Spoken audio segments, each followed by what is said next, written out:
şeytan durmaz, olmaz hiç adalet. Dünyayı değiştireceğimize hiç inancın yok mu? İnsan dediğin bir çuval etten mi ibaret? Direndim, yenildim ama kaybettim diyemem. Eksiklik hayatta değil, zihinlerimizin içinde.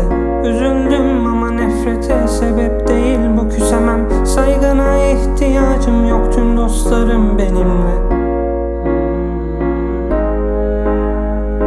Saygına ihtiyacım yok.